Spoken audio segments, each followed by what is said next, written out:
لا سوى العلم طريق للعلا كل من ساروا عليه وصلوا سنة الله وهدي الأنبياء وبه عز الرعيل الأول.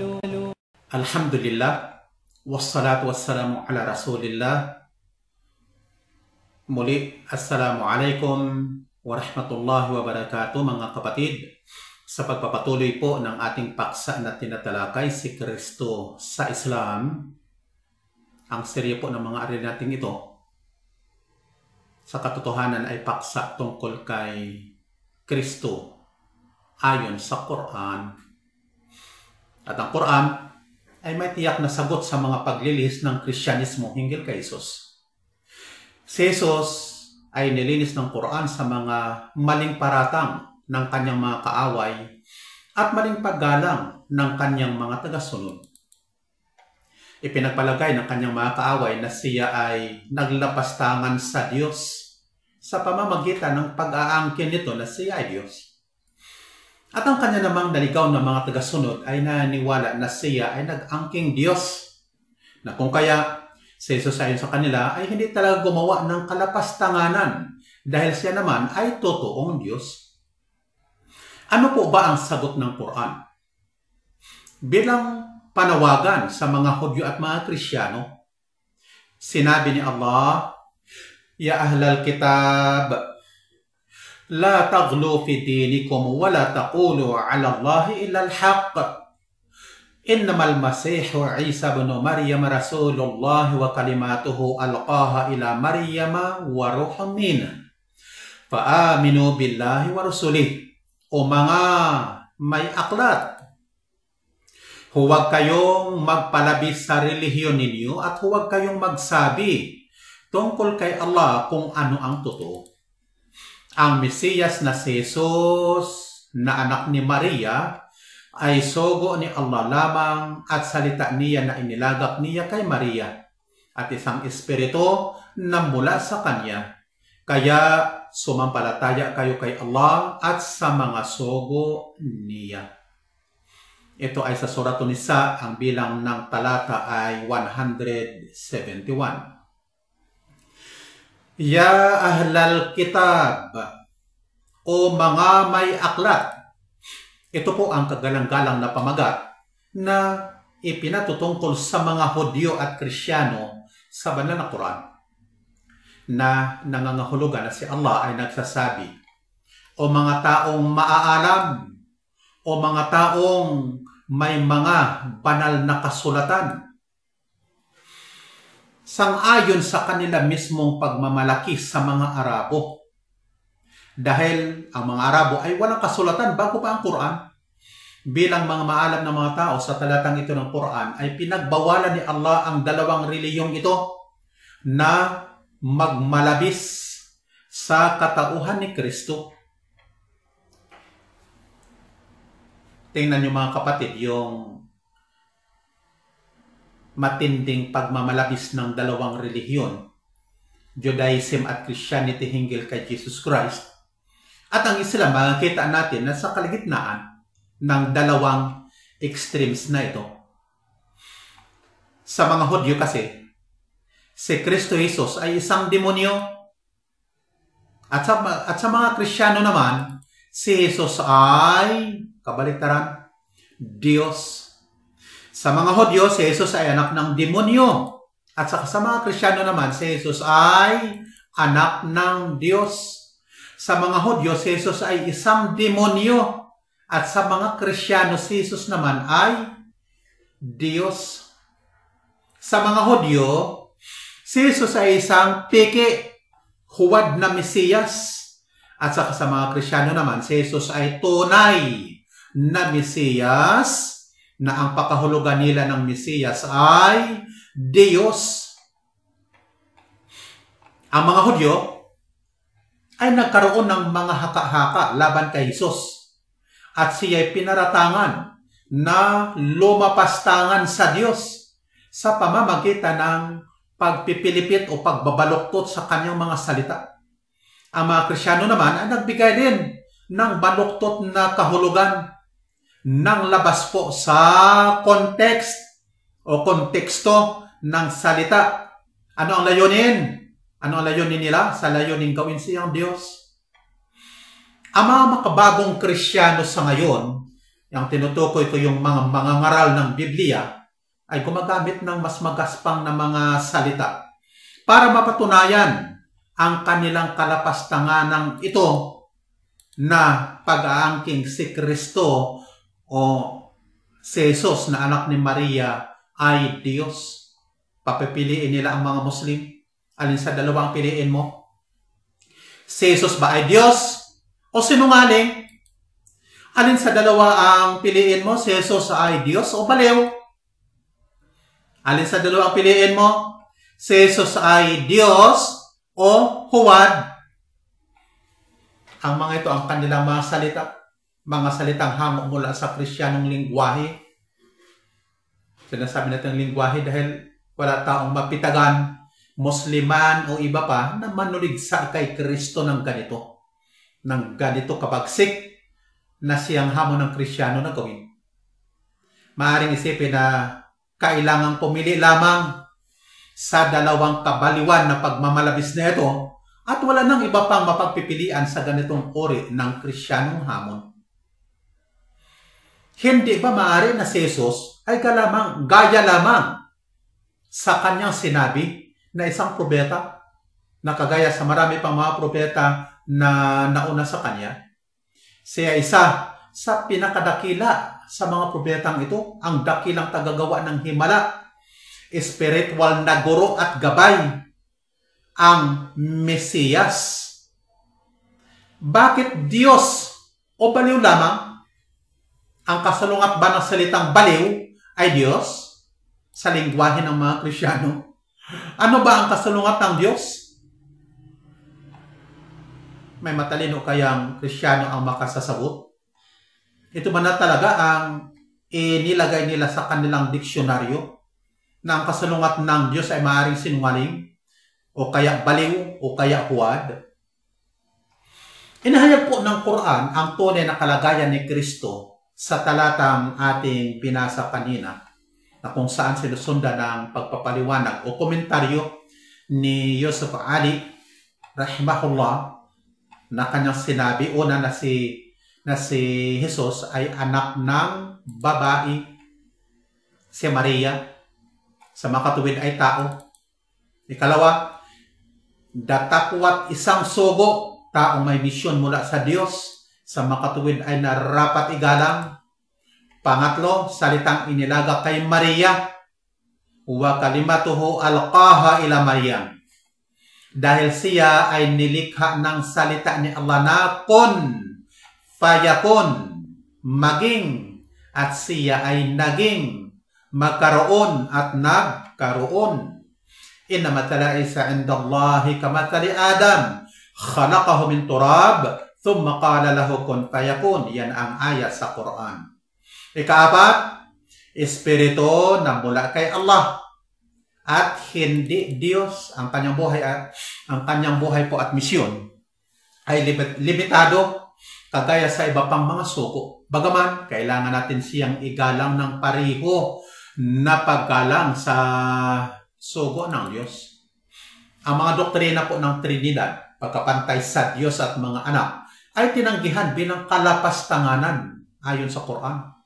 Ang Diyos ay hindi nangangailangan ng anuman at hindi nangangailangan ng isang anak para mangasiwa sa kanyang sariling kapakanan.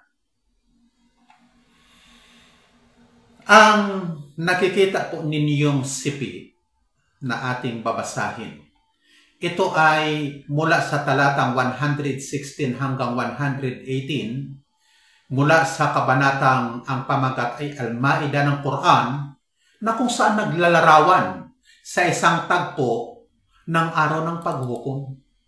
Tatanungin ni Allah si Jesus hinggil sa lihis na kasigasigan ng kanyang itinuturing na mga tagasunod sa pagsamba sa kanya at maging sa kanyang ina. At ang kanyang sagot, وَإِذْ قَالَ اللَّهُ يَا عِيسَى ابْنُ مَرْيَمَ أَأَنْتَ قُلْتَ لِلنَّاسِ اتَّخِذُونِي وَأُمِّيَ إِلَٰهَيْنِ مِن دُونِ اللَّهِ قَالَ سُبْحَانَكَ مَا يَكُونُ لِي أَنْ أَقُولَ مَا لَيْسَ لِي بِحَقٍّ إِنْ كُنْتُ قُلْتُهُ فَقَدْ عَلِمْتَهُ تَعْلَمُ مَا فِي نَفْسِي وَلَا أَعْلَمُ مَا فِي نَفْسِكَ إِنَّكَ أَنْتَ عَلَامُ الْغُيُوبِ. Banggitin kapag magsabi si Allah, O Jesus na anak ni Maria, ikaw ba ay nagsabi sa mga tao, gawin ninyo ako at ina ko bilang mga Diyos bukod pa kay Allah? Magsasabi siya, si Jesus, kaluwalhatian sa iyo, hindi para sa akin na sabihin ko ang wala akong karapatan. Kung ako ay nagsabi niyon, talagang nalaman mo na sana iyon. Nalalaman mo ang nasa sarili ko at hindi ko nalalaman ang nasa sarili mo. Tunay na ikaw ang napaka maalam sa mga nakalingid. Ma qultu lahum illa ma amartani bihi an i'budullaha rabbi wa rabbakum. Wa kuntu alaihim shahidan ma dumtu fihim falamma tawaffaytani kunta anta raqiba alaihim wa anta ala kulli shay'in qadir. Wala akong sinabi sa kanila kundi ang ipinag-utos mo sa akin, sambahin ninyo si Allah, ang Panginoon ko at Panginoon ninyo, at ako noon sa kanila ay saksi habang nananatili ako sa piling nila. Ngunit noong kinuha mo ako, ikaw ang tagamasid sa kanila at ikaw ay saksi sa bawat bagay. In tu'adhibhum fa innahum ibaduk wa in taghfir lahum fa innaka antal azizul hakim. Kung pagdurusahin mo sila, tunay na sila ay mga lingkod mo. At kung patawarin mo naman sila, tunay na ikaw ang makapangyarihan, ang marunong. Kung ang pahayag po na ito mula sa Diyos na wala akong sinabi sa kanila kundi ang ipinag-utos mo sa akin, sambahin si Allah, ang Panginoon ko at Panginoon ninyo. Kung magkagayon, paano kaya maipagmamatuwid ng mga Kristiyano ang pagsamba kay Jesus? Hindi po niya sinabi na siya at ang Diyos ay isa at isang persona. Ang parira lang iisa at iisang persona. Ito po ay kiliti sa maraming mga ngaral ng Biblia. Kahit ang bagong yakap sa Kristyanismo ay nakakasaulo ng mga talatang ito. Sila ay sinanay na gumamit ng mga talata nang wala sa konteksto. At dito nila ibabatay ang kanilang pananampalataya. Ang mga salitang ay iisa ay gumigising sa kanilang isip. Oo, sabihin ng mga Trinitarian, mga mananamba sa tatlong Diyos sa iisang Diyos at iisang Diyos sa tatlong Diyos. Si Jesus ay nag-angking Diyos nang sinabi niya ay iisa. Ako at ang Ama ay iisa. Ang tanong natin, saan? Saan? Kapag nagtanong isang Muslim kung saan. Saan ba sa Biblia mababasa na si Jesus ay nag-angking Diyos? Madalas na sabihin ng mga Kristiyano ang talatang, Ako at ang Ama ay iisa. Para ipakahulugan na ang Diyos at saka si Jesus ay iisa at iisang persona na inaangkin dito ni Jesus na siya ay Diyos. At ang talata ay sinipi ng wala sa context, kaya sa sinabi natin, hindi ito naglalaman ng kahulugan na iniisip ng Kristiyano. Kaya ang tanong, ano ba ang context ng bersikulong ito? Ako at ang Ama ay iisa. Karaniwan sa mga Kristiyano, sa Christianity, ang pagsipi ng mga teksto sa iba't ibang bahagi ng kanilang Biblia, palipat-lipat at kanila itong ipagdudugtong upang mapatunayan ang isang paniniwala na ito nga ay hango sa Biblia. Samantalang ang iba't ibang teksto na pinagdudugtong ay may iba't iba ring context. Ito rin ang pareho nilang paniniwala kapag mayroon pong nangyayaring kakaiba, kamangha-mangha, at dakilang bagay sa mundo, o kaya mayroon isang tao na mag-aangking siya ay isang sugo ng Diyos. Maghanap na sila ng mga teksto na pagtagpiin nila para patunayan na iyon nga ang katuparan ng hula. Isang halimbawa, kamakailan lamang, marami tayong mababasa na mga post sa Facebook, sa YouTube, na may mga pastor na nagsasabing ang nangyayaring snow, niyebe, dito sa pulo ng Arabia, dito sa Saudi Arabia, ay mayroong hula sa Biblia. Ito na ang katuparan ng hula. Pagkatapos na nangyari ang isang di pangkaraniwang bagay o kaya kamangamangang bagay, saka sila maghahanap ng mga patunay daw sa Biblia na yun ang katuparan. Pero ni isa na hula na nakatala sa kasaysayan kunyari na nakasulat sa Biblia, na noong unang siglo ay nakatala sa kasaysayan ng Kristyanismo halimbawa o kaya ng reliyong Judaism, na ang isang pangyayari ay kanilang inaantambayan ng mangyayari kasi binanggit sa hula, wala kang makikita. Kahit isang katuparan na paglipas kunyari ng maraming mga siglo ay nangyari ang hinihintay nilang katuparan. Sa madaling salita, karaniwan na lamang sa kanila ang pagdudugtong-dugtong sa iba't ibang bahagi ng kanilang Biblia ng mga bersikulong ito para patunayan na yun ang katuparan ng hula o kaya para patunayan ang isang paniniwala nila. Sa madaling salita, gagawa muna sila ng paniniwala sa kamaghahanap ng patunay mula sa kanilang itinuturing na banal na kasulatan. Ipinagmamatwid nila ang ganitong paraan ng pagsisipi sa Biblia sa pamagitan ng pagsasabing ang Biblia daw ay hindi kagaya sa mga pangkaraniwang aklat na gawa ng tao sapagkat ang mensahe nito ay nakatago sa hiwaga. Yan kasi verse sa Bible.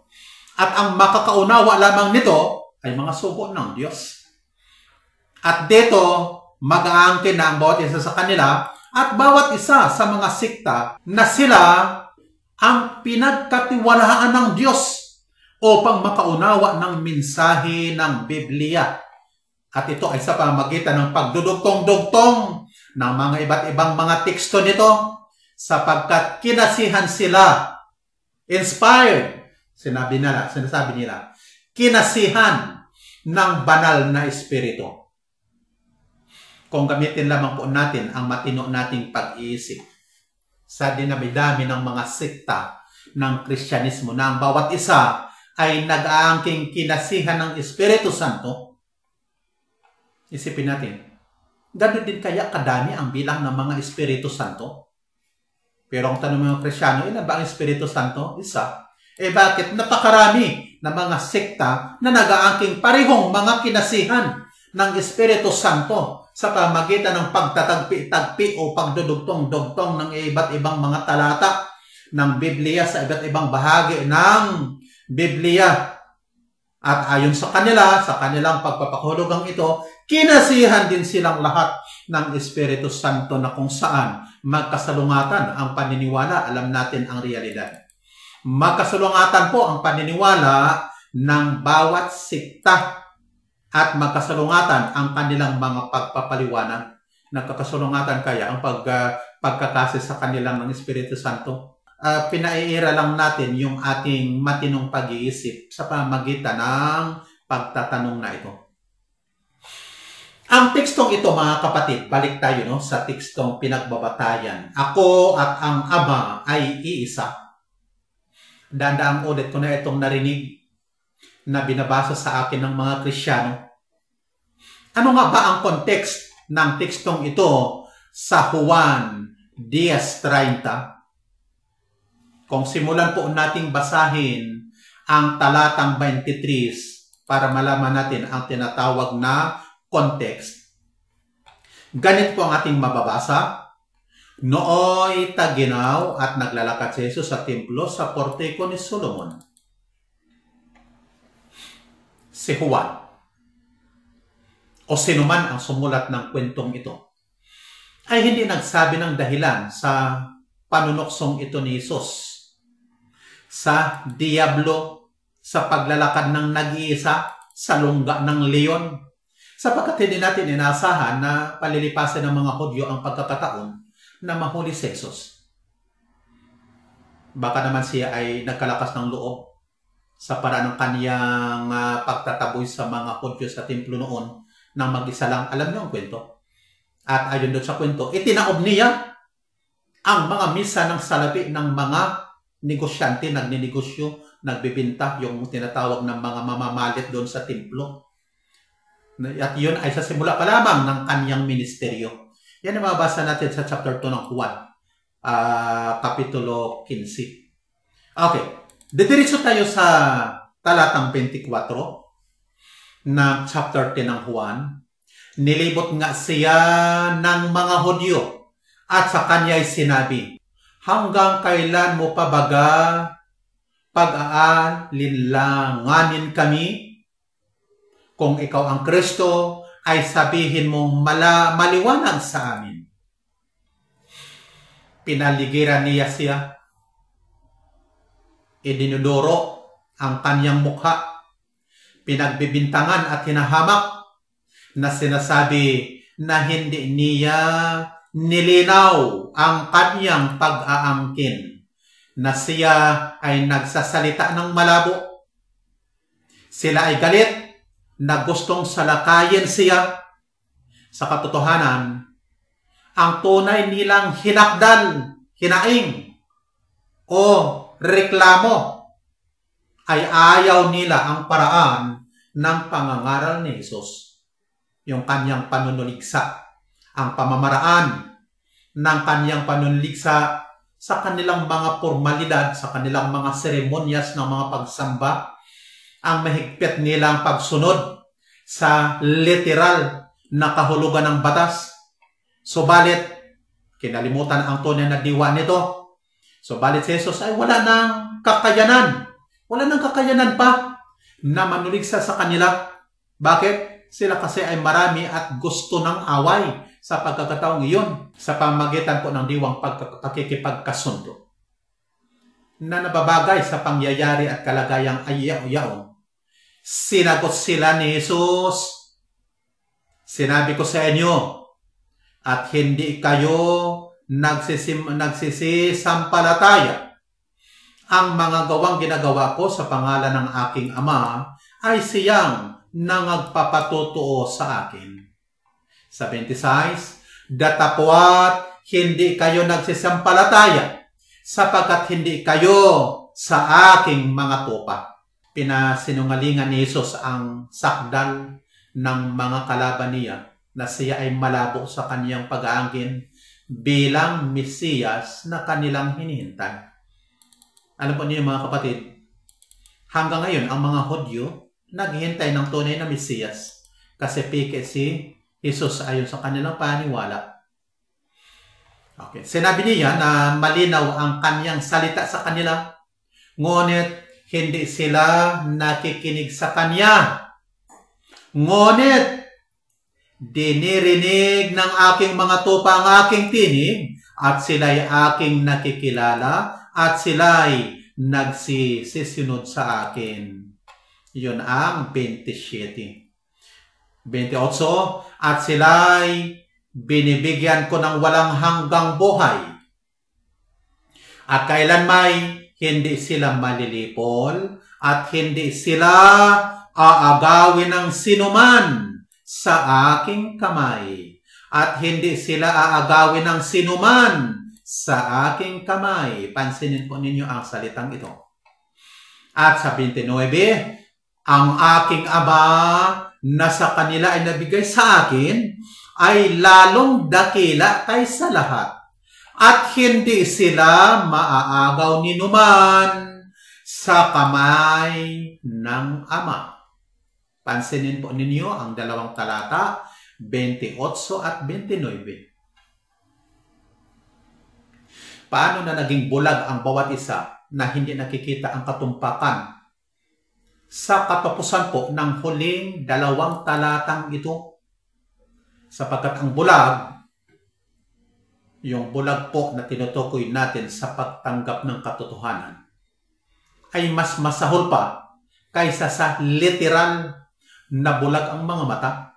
Kaya naman, dalawang talatang ito, dito po sa dalawang talata, ay nilinaw ni Jesus sa mga Hudyo ang tunay na pagiging isa o kaugnayan sa pagitan ng Ama at Anak, na sinabi niya sa talatang 28, hindi sila agawin ng sinuman sa aking kamay. At ito rin ang parihong layunin ng Diyos na nagkatiwala sa Kanya sa talatang 29, at hindi sila maaagaw ni numan sa kamay ng Ama. Bakit? Sapagkat ako at ang Ama ay iisa. Yan ang Juan 10:30. Sa anong bagay sila iisa? Sa kanila bang kalikasan? Sa kanila bang pagka-Diyos? Hindi. Isa sila sa hangarin ayon sa dalawang talatang binasa. Na kapag ang isang mananampalataya ay tumanggap ng pananampalataya, hangad ng sogo na pag-ingatan na manatili sa pananampalataya. At ang nagsogo, ang Diyos, ang makapangyarihan, ay naghangad din. Hangad din niya na siya ay manatili sa pananampalataya. Ito ang layunin ng Ama at Anak at ng bawat lalaki at babae sa pananampalataya. Hayaan natin si Juan, mga kapatid, ang magpaliwanag ng turo niyang ito, na ganito ang ating mababasa, Kapitulo 17, 21 hanggang 22, upang silang lahat ay maging isa, gaya mo, Ama, sa akin, at ako ay sa iyo, na sila na may sumaatin, upang ang sanglibutan ay sumampalataya na ako'y sinugo mo. At ang kaluwalhatiang sa aking ibinigay mo, ay ibinigay ko sa kanila, upang sila'y maging isa, na gaya naman natin na iisa. Kapag si Jesus ay isa sa Diyos, at kapag ang pagiging isa na ito, siya ay Diyos, magkagayon, ang taksil po na si Judas, ang nag-alinlangang si Tomas, ang diablong si Pedro, at pati ang siyam na nag-iwan sa kanya noong siya ay nasa mahigpit na pangangailangan, ay mga Diyos. Sapagkat ang parihong pagiging isa na kanyang inangkin sa Diyos sa Juan 10:30, at ngayon sinasabi niya sa lahat na nag-iwan sa kanya at nagsitakas, lahat kakaunti ang pananampalataya, lahat na lahing walang pananampalataya at taksil. Saan at kailan magtatapos ang kalapastangan ng ito ng Kristyano? Ang pariralang ako at ang Ama ay isa, ay wala pong kinalaman, walang ibang kahulugan, kundi ang parihong layunin sa Diyos. Subalit ang hanap ng mga Hudyo ay gulo, at walang saysay ang anumang dahilan na kung kaya isunod natin ang 31.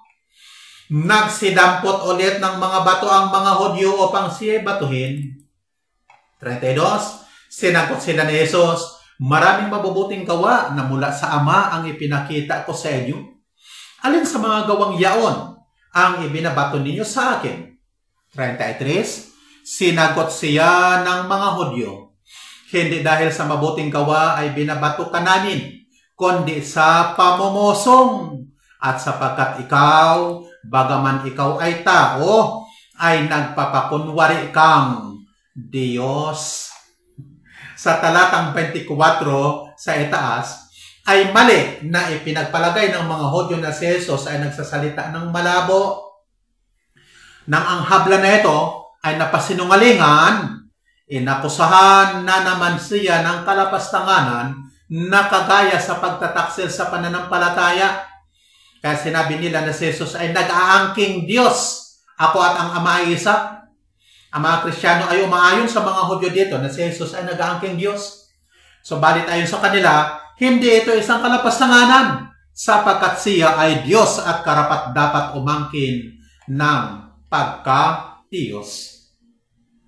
Ang mga Kristiyano at Hudyo ay nagkasundo na ang pahayag na ito ni Jesus ay totoo. Sa mga Kristiyano ay dahilan para sa pagtutubos dahil si Jesus ay manunubos na nararapat na mamatay. At sa mga Hudyo naman ay dahilan para mawala, patayin, mawala na ng tuluyan si Jesus. Para sa mga Kristiyano at Hudyo, kailangang mamatay. Pareho silang nakasunod dyan. Kailangang mamatay ang kaawa-awang si Jesus. So, balit si Jesus ay tumangging makiayon sa laro nilang ito. Kaya, sa 34, sinabi niya, sinagot sila ni Jesus, hindi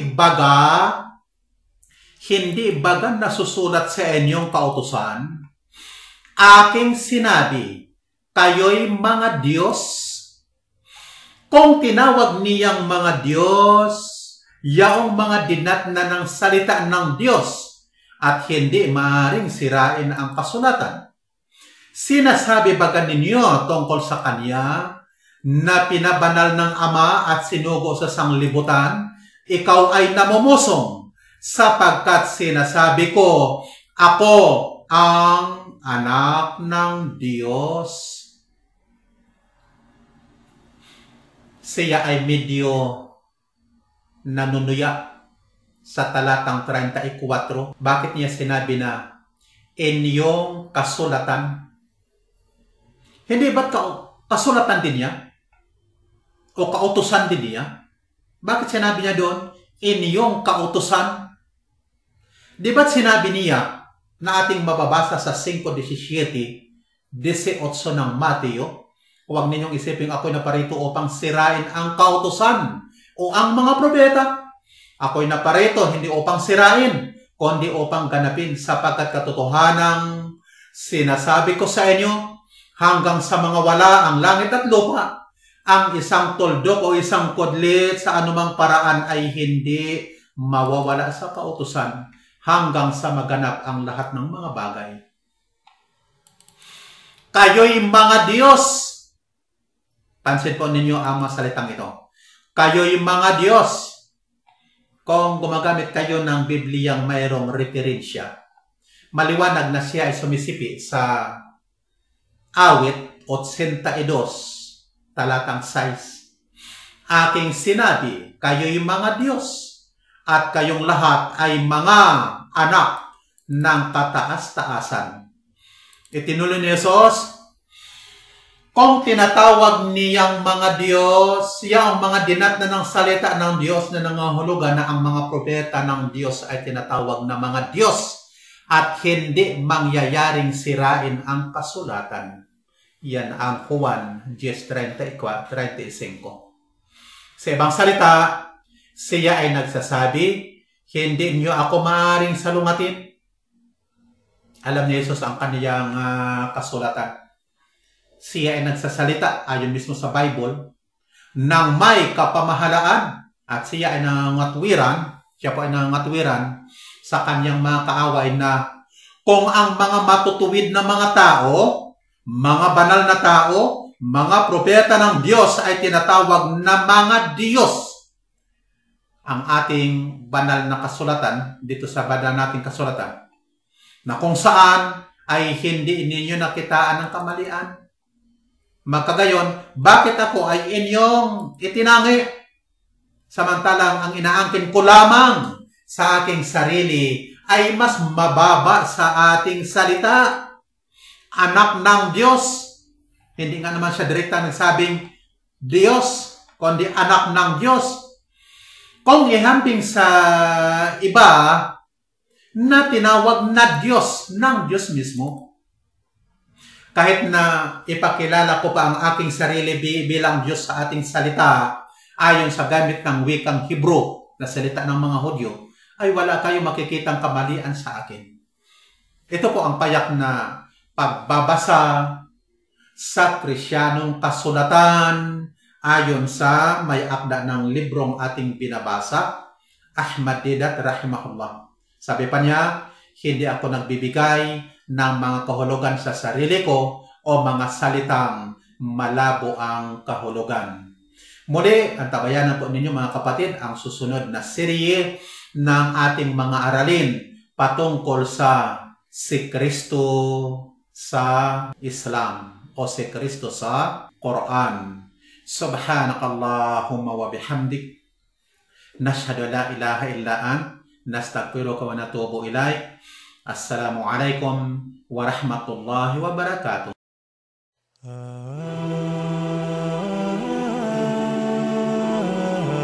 لا سوى العلم طريق للعلا، كل من ساروا عليه وصلوا. سنة الله وهدي الأنبياء، وبه عز الرعيل الأول.